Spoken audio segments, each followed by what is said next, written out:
Benar-benar memprihatinkan. Belakangan ini, nama Budi Aris Setiadi lagi-lagi bikin heboh dunia politik.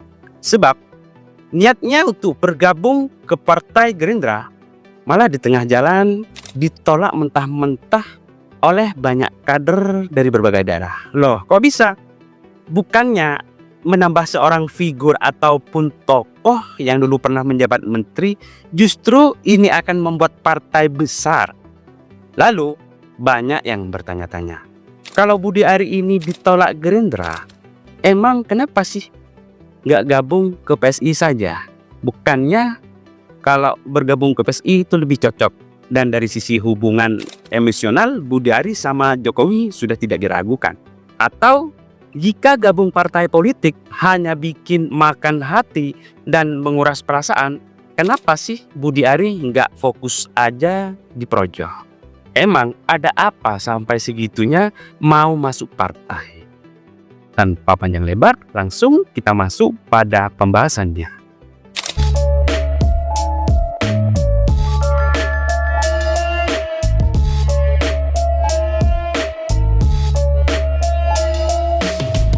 Budi Aris Setiadi, mantan Menteri Kominfo sekaligus Ketua Umum Projo, belakangan ini tampaknya lesu darah. Sebab sejumlah kader Partai Gerindra dari berbagai daerah tiba-tiba kompak menolaknya untuk gabung Gerindra. Tentu ini bukan tanpa alasan. Kader melakukan demikian tentu sudah melalui berbagai pertimbangan.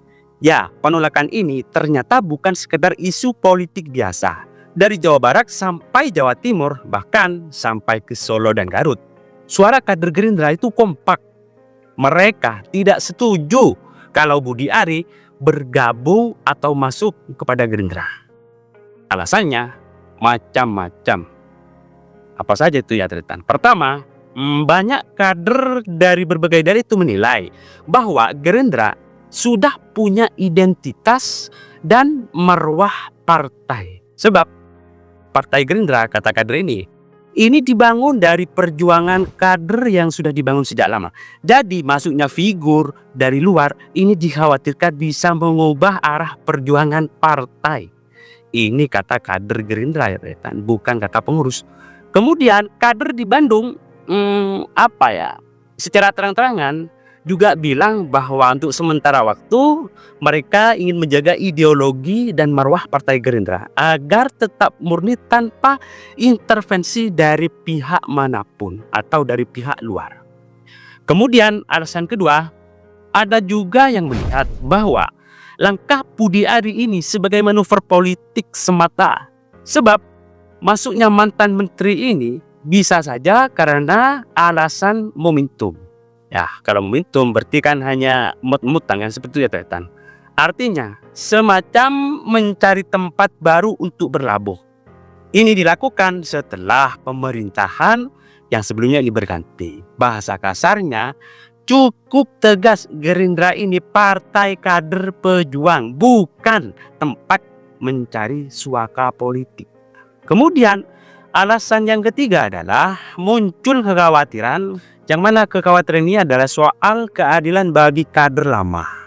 Seperti yang disampaikan oleh kader di Garut dan Solo, yang mengingatkan bahwa Gerindra ini adalah punya banyak kader dan kadernya banyak yang militan dan bertahun-tahun mereka berproses mulai dari bawah. Kalau tokoh besar seperti Budi Ari tiba-tiba masuk dan nyelonong untuk mendapat posisi strategis di partai, nah bisa saja ini memunculkan kecemburuan internal dan bisa menggoyang solidaritas partai dari semua kalangan, baik itu artinya dari pusat sampai ke daerah. Selain itu, isu rekam jejak juga ikut jadi sorotan ya. Beberapa kader seperti kader Gerindra di Bogor yang menyinggung bahwa Budi Ari yang sempat ramai karena polemik judi online saat dirinya menjabat sebagai Menteri Kominfo itu masuk dalam kategori pertimbangan.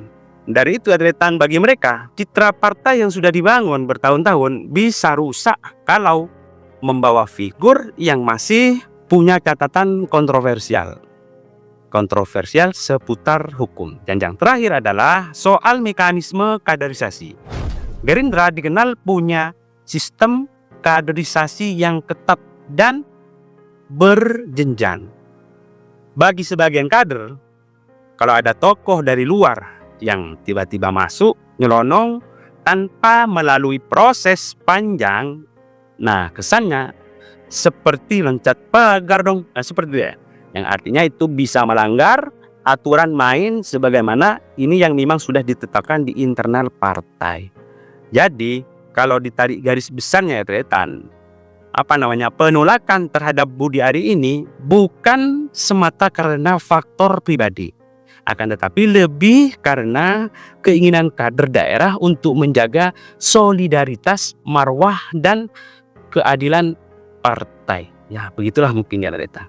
Nah, apalagi partai Gerindra yang sekarang, partai Gerindra sekarang sudah jadi partai besar. Ya terbukti dengan posisi kuat di pemerintahan. Mereka nggak mau citra partai ini bisa buruk yang akibat hanya segelintir orang. Tapi di sisi lain ada juga yang berpendapat kalau niat Budi Ari benar-benar ingin berjuang dan bukan sekedar mencari tempat aman, mungkin dia tetap bisa berkontribusi. Ya, tinggal bagaimana pimpinan partai, pengurus partai menilai apakah ini peluang atau justru potensi masalah baru. Jadi gini ya Tretan, setelah pemerintahan baru di bawah Presiden Prabowo Subianto, Budi Ari langsung menyatakan siap dan tegak lurus terhadap kebijakan Prabowo. Artinya arah politiknya sekarang bukan lagi mengikuti langkah Jokowi, tapi sudah mengikuti kepemimpinan Prabowo sebagai kepala negara yang baru. Jadi Jokowi ini ditinggal dong. Nah, ini juga alasan utama kenapa Budi Ari lebih condong untuk bergabung kepada Gerindra.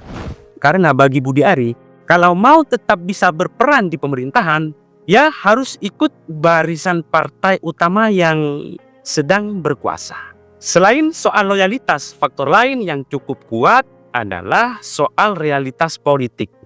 Gerindra saat ini jelas punya posisi dominan, yaitu partai besar, partai pemilik kursi banyak di parlemen, dan tentu saja ketua umumnya adalah presiden. Sementara PSI meskipun dekat dengan Jokowi, ini dianggap belum punya kekuatan politik yang cukup besar untuk menjamin posisi strategis di pemerintahan. Jadi secara hitung-hitungan politik ya Tretan, langkah Budi Ari ini bisa dibilang bukan soal suka atau nggak suka, tapi soal bertahan dan tetap punya pengaruh di panggung kekuasaan. Nah, sebagian pengamat ada yang menilai bahwa pengaruh Jokowi dalam dunia politik saat ini memang sudah enggak sebesar dulu. Itu setelah masa jabatannya sebagai presiden selesai. Ya wajar kalau daya tarik politik partai yang dikaitkan dengan kekuasaannya ya seperti PSI juga ikut tergerus ataupun berkurang. Nah, mungkin dari itu Budi Ari menilai kalau bergabung dengan PSI justru berisiko secara politik. Terus apalagi Budi Ari sendiri dikenal sebagai tokoh relawan yang dekat dengan kekuasaan. Jadi tentu Budi Ari ingin tetap berada di orbit utama, yaitu pemerintahan baru. Ya secara tidak langsung Prabowo. Selain itu, Budi Ari juga merasa nilai perjuangan antara Projo dan Gerindra cukup sejalan. Keduanya sama-sama menekankan semangat nasionalisme. Di antaranya adalah kerja nyata dan keberpihakan kepada rakyat kecil. Jadi dari sisi ideologi dan semangat perjuangan, keputusan mendekat kepada Gerindra juga dianggap masuk akal. Ini versi Budi Ari. Ya namanya juga politik ya, bisa jadi ini kan modus ya Tretan. Nah, kalau disimpulkan ada beberapa alasan kenapa Budi Ari lebih memilih Gerindra ketimbang PSI.